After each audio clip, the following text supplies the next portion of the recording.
Welcome to our live stream. We're going to try this out here. Just trying a new format. No intro video yet. We don't have any kind of intro song. We're trying a portrait mode landscape here a little bit. And this is wigging me out here because it's switched around. I can't see Armando on my screen. So I'm going to switch around here on the screens a little bit. We're going to try this format here.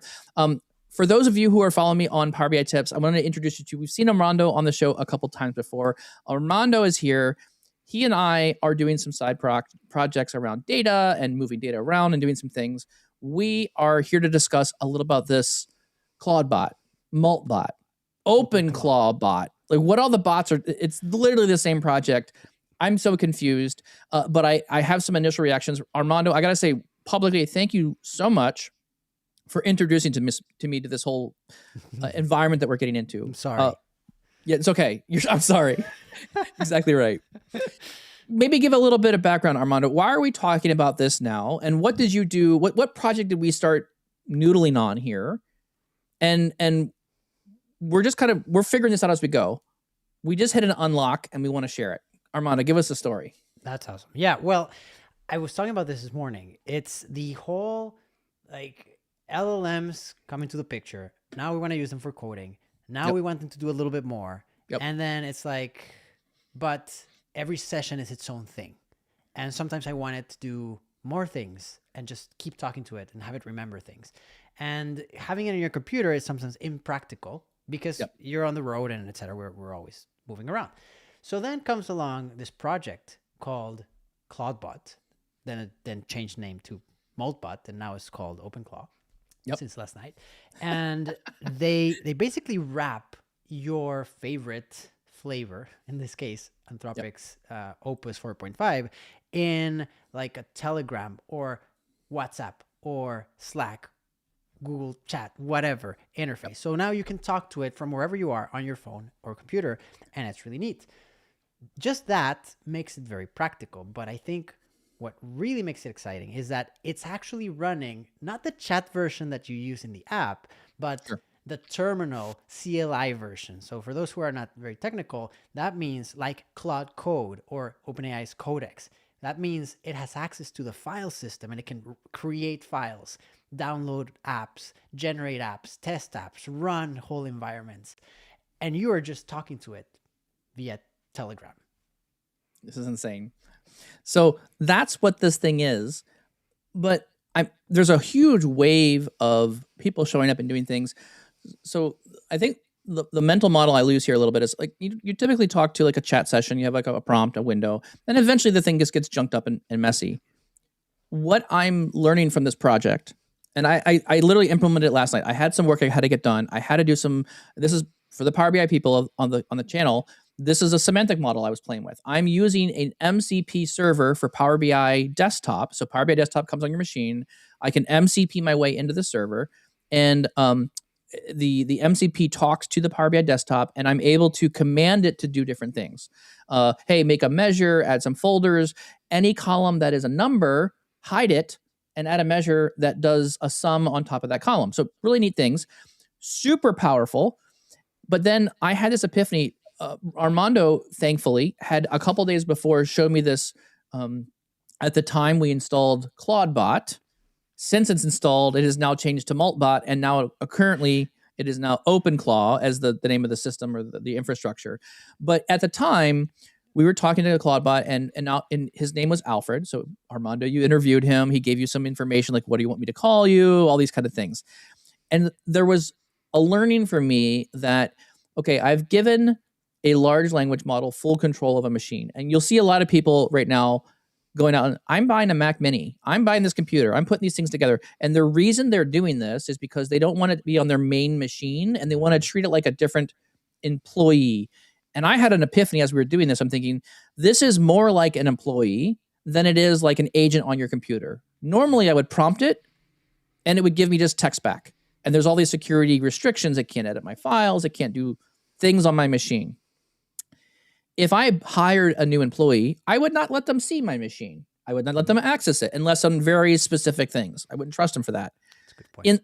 In the same way, I would set them up a user identity. I would set them up, if you need to access my SharePoint site, you can access it using this specific identity. And you can just pop that into their knowledge base. And so what I was learning from this is, as I'm working with Armando on ClawdBot here and this stuff, is it's making its own instructions, it's saving its own passwords, it's behaving just like an employee. And because the memory of the agent is limited, all it's doing is writing a whole bunch of markdown files and referencing them in a folder structure. And so when you ask it to, hey, ClawdBot, or hey, whatever, I want you to go connect to the semantic model, I want you to go download this program, I want you to do XYZ things, it makes its own skills, essentially, and writes them back down and then goes to pick them up when they need them. Is that a good kind of a assumption, Armando, of like how you were seeing it work? Yeah. So one of the great things about it, and hey, Mike and Brianna, I see some messages coming in. The cool thing about it is when you're using Cloud Code, which is supremely powerful on its own, you have it on your computer, you install it, you're developing, right? It can write, or you can tell it to write into a cloud.md, a markdown file, what that project is about, what that repository is about, and just keep track of what it's doing. So so you can interact with it across session. It sort of remembers, and it's very good. Now, what ClawdBot, MoltBot, OpenClaw does is it has its own separate files that it keeps sort of long-term. So it could be context switching, and you could be talking to it, and it has the soul file. And personality, and that one stays. That's hilarious.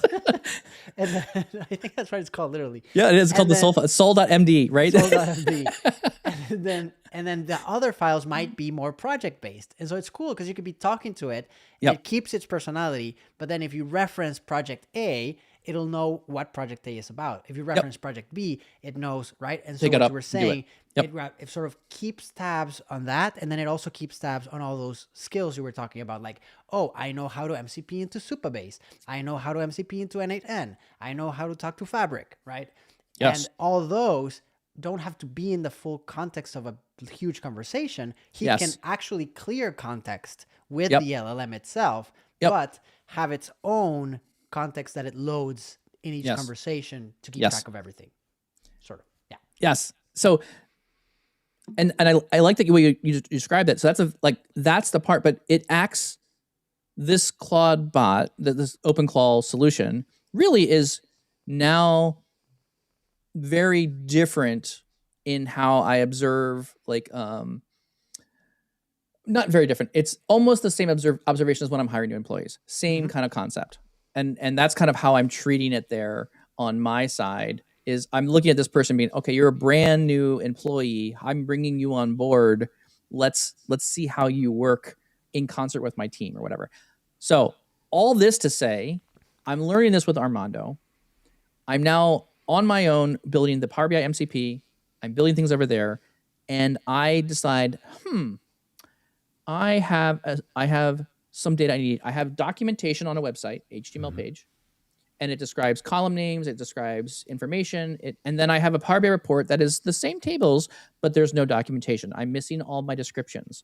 So I use the Power BI MCP, get the HTML page, suck down all the information that I needed from just like just literally like an interactive, schema diagram.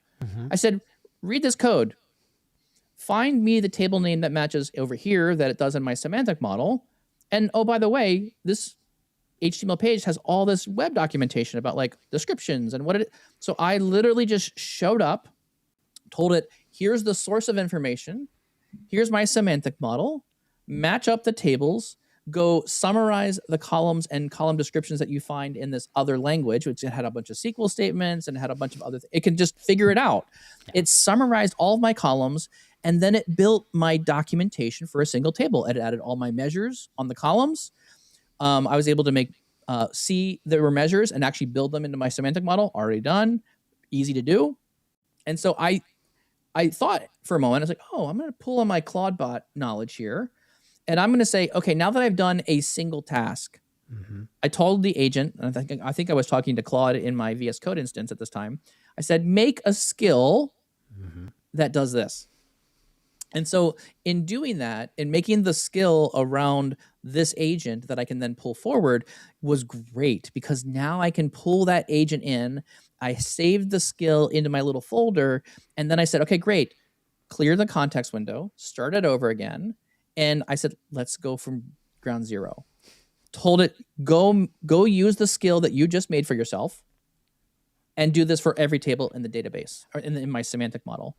And it went through and it ripped through 190 columns, making its own descriptions, doing this. And I even went through and said, you know what? I don't really like the descriptions you made for the ID columns because that's a key and surrogate key.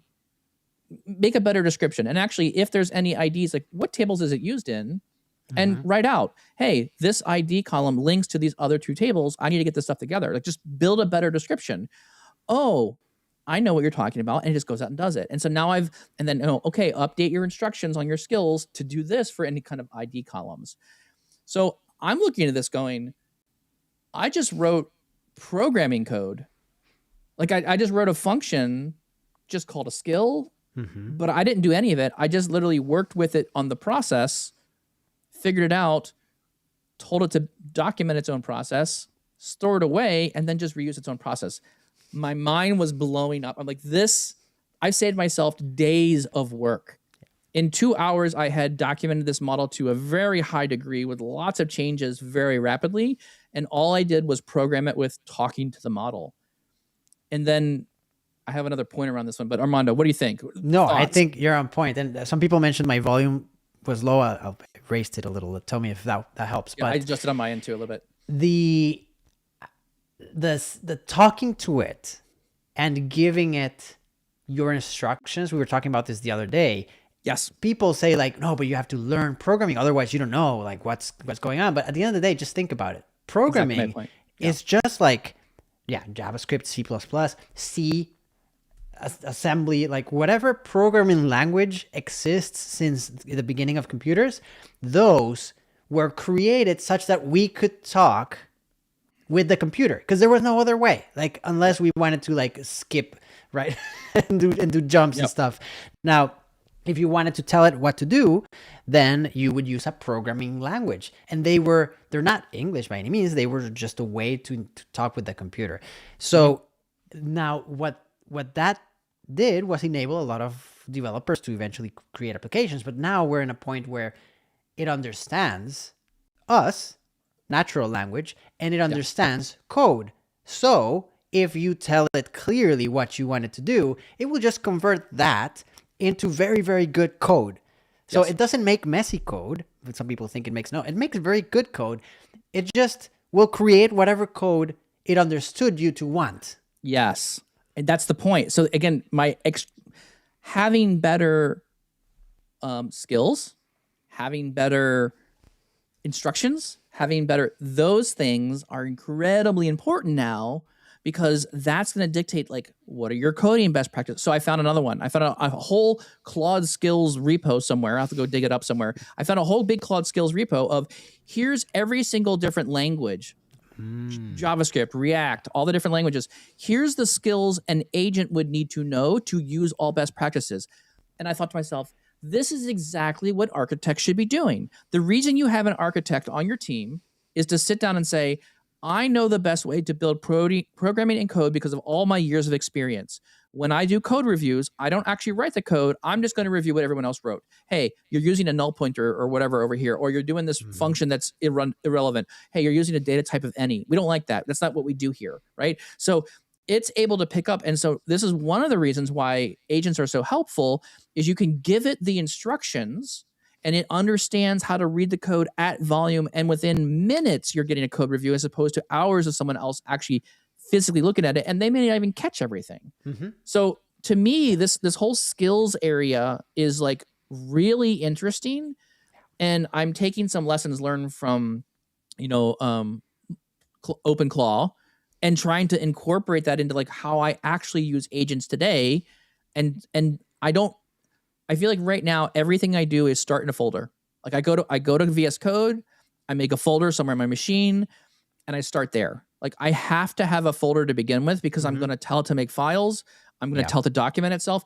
And I'm now looking at how do I take that knowledge and better distribute that to the rest of my team. Like that's going to be super impactful now long term, is because I'm able to work with an agent, build patterns, document them, And then now that the trick is, how do I distribute my skills that we've developed or my engineers are developing amongst the team? And that's another whole kind of another ball of wax. But this is so amazing. And I want to double down on your point, Armando. You said we don't really know what code it's writing, or we're getting less and less of that as we go along. I want to introduce another concept here. I'm going to predict this, and this is maybe already happening to some degree. I have not seen it on my news feed, but for whatever reason, whenever Armando and I make predictions now, we're just making predictions based on what we see coming down the road from a technology standpoint. And it literally, within weeks now, it's literally showing up in my news feed of like, hey, someone made this thing. So here's my next prediction for you. My next prediction is someone is going to invent, or we're going to build languages that humans cannot read in programming. Now, my argument here is already I don't get a JSON file and I don't tell the computer, put it on this registry on my disk. I do not do that, right? That's already been abstracted so far away from that. I could never write that code, even if you'd maybe try. I don't have the knowledge. I can't write machine level code on things. Just don't do it, right? So at what point in time, so when I look at like TypeScript, Python, React, all these frameworks that are there, the only reason the framework exists is to help humans, people, understand loops and structures and frames and objects. And it's bridging the gap between me as a person and what I can understand. And it's simplifying a lot of what's happening down the computer level. So it's literally just we call this abstraction layer upon abstraction layer. Like I have the binary code that's running, and then I have the operating system, and then I have the program or the Figma or the browser. Like all these things are abstractions away from something that's really there. Okay, let's just skip all that and let's just say, hey, agent, you need to build your own programming language.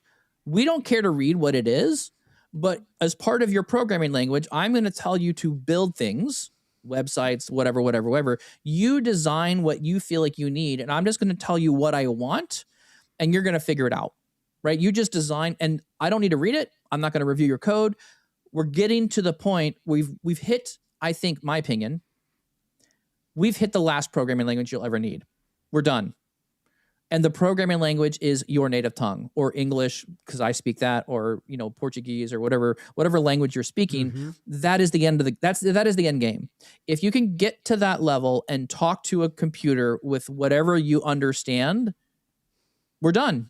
There's not another needed abstraction layer of language. We've hit the end. So I think the prediction here is we've landed at the final programming language that we need. And now what's going to happen is we're going to just continue to talk to the computers. And from there, we're going to remove all abstracted layers of code and programming. It's going to be gone in like a year, 2 years, 5 years. We're not far away from this, I don't think. So what do you think? What's this prediction? Are we on? I agree, yes. I think I read it in a paper somewhere that it's some like weird educational academic level thing was happening. Probably. In an experimental setting. But yes, I completely agree. And Mike Fordham was also saying, like, why would two agents think that human languages are the best way to communicate amongst themselves, right? Which is perfectly true. It's a good example. I've seen that one before. Right? It's like, no, they'll just communicate in whatever they need, and it'll be a lot less to transfer over the wire, which will make it a lot faster to process. And what's very funny, I was laughing when you were saying it, all these, like, people don't know this, but or many people don't know this, but languages, right, they started like in assembly, right? And then you get to C, and then you have like operating systems, and then on top of that, you might have a few others, but then some of these have virtual machines, like Java had its virtual machine, right? And then you have like TypeScript and all that, and this is running in the browser, which is on top of its own layer. And so then people started like, oh, but then we have WASM, which like compiles to assembly, so it sort of brings it down and makes it faster. And I think what's going to happen is we went so high up to make it easy to program, and like you were saying, it's going to get to a point where now it's going to start going down again. And so the LLM will start to talk in the lowest possible abstraction layer, and it'll become the apps will be much more efficient. The memory use will be much more efficient because you removed like the all 8 of gigs of trash Don't need it. underneath the app. Yeah.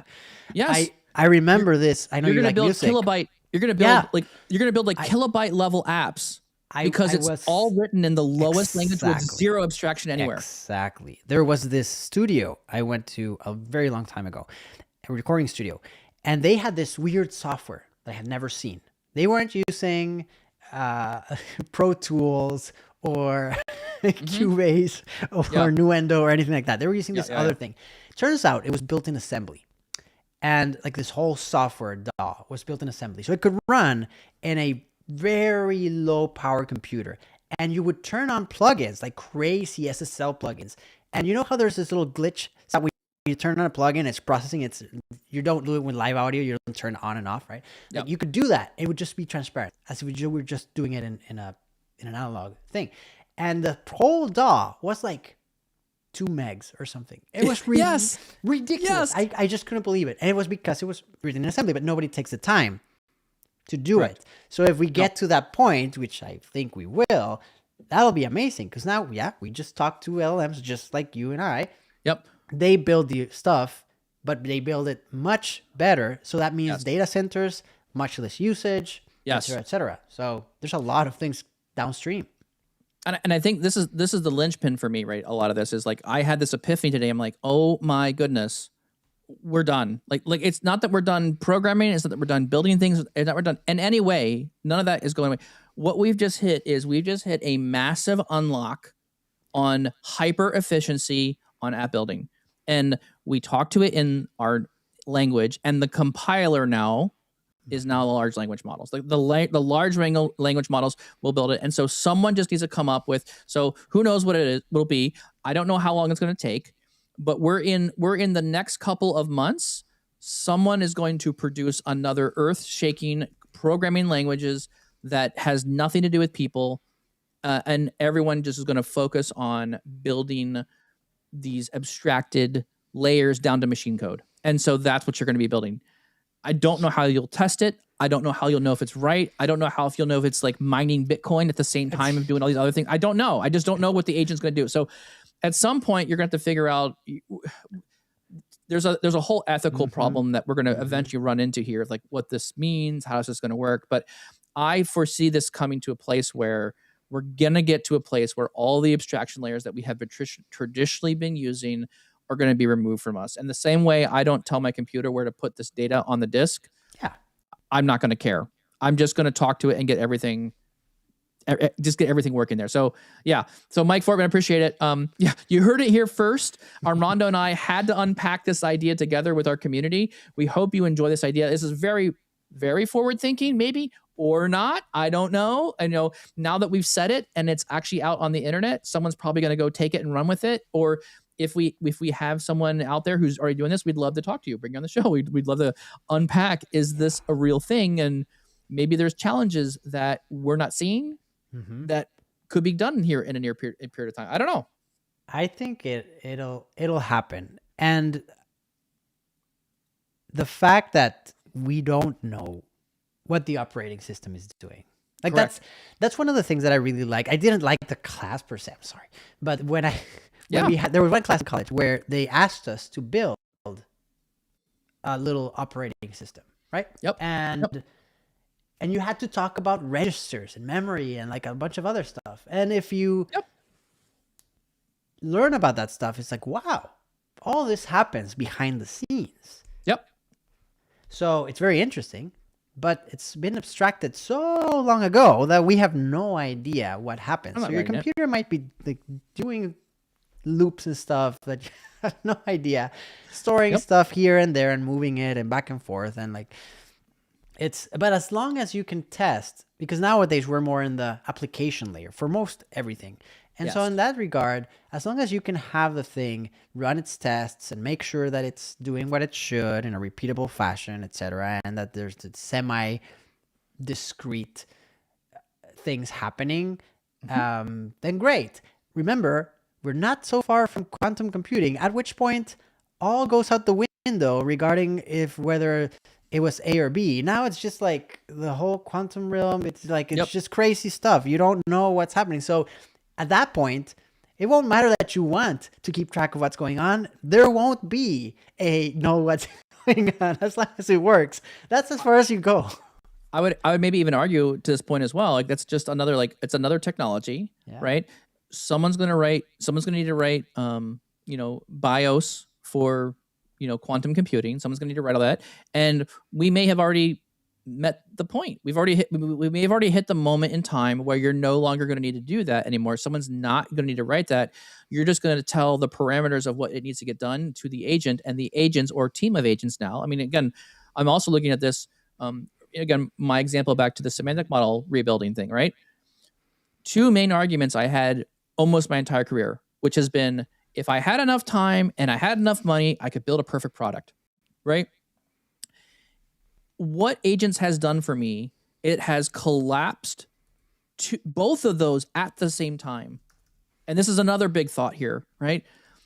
Agents are collapsing the entirety of time into, from what took days down to minutes. That's a huge collapse, okay? As soon as you reduce time, you immediately reduce spend on how long it takes you to get anything done.